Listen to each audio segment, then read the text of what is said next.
I used to work on the Costa Concordia, and at one point, they actually asked me to stay and extend my contract. But I had another opportunity waiting for me in Southeast Asia, so I left. And not long after that, that ship hit rocks off the coast of Italy, and everything changed. When you think about cruise ships, most people picture something very different. They think about vacations, relaxation, music, good food, movement, energy. And the truth is, that's exactly what it is. That's what it felt like on that ship. People enjoying themselves, guests walking through the hallways, dressed up for dinner, music playing in the lounges, shows happening, lights, sound, performers doing what they do. Everything felt smooth, predictable, almost like a floating city where nothing could really go wrong.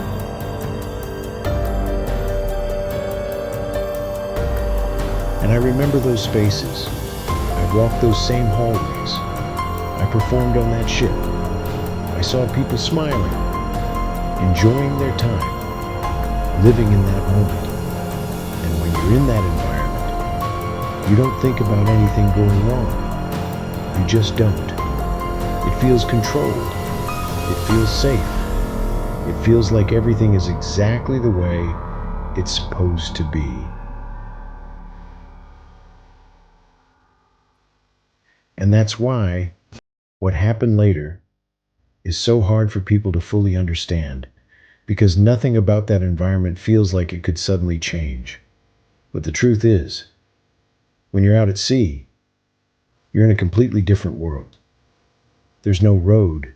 There's no quick exit. There's no stepping outside and getting away from it.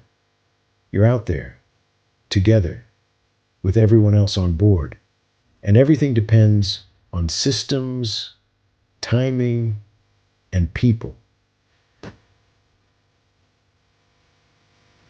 That's something passengers don't always think about, because from their perspective, everything is taken care of. And most of the time, it is. Crew are trained, systems are in place, there are procedures, drills, protocols. But at the end of the day, everything still relies on human decisions. And when something shifts, it can shift quickly.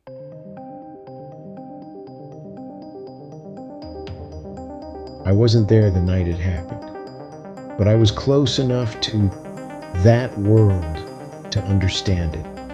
Close enough to know how it feels to be on a ship like that, to understand the rhythm of life on board, to understand how normal everything feels, right up until it doesn't.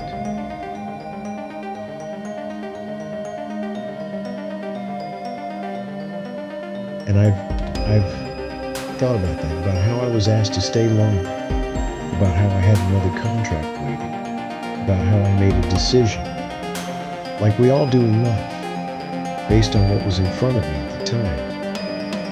And then, not long after, something happened that changed everything for a lot of people.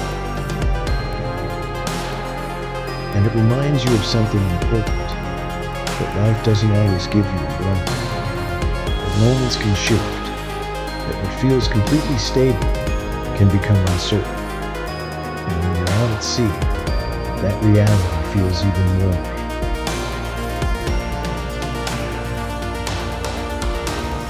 Because the ocean doesn't operate on our expectations. It doesn't follow schedules. It doesn't adjust to plans. You respect it, or you learn to respect it.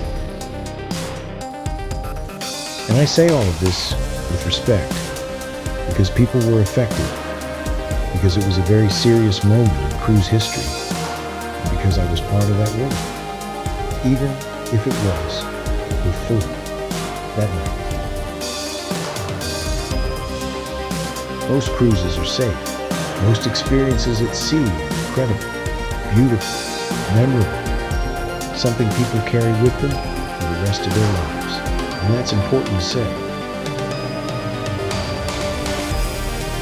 But at the same time, experiences like this remind you of something deeper, that behind all the lights and music and movement, there's a reality that most people don't see, a level of responsibility, a level of trust, and a level of unpredictability that comes with being out there.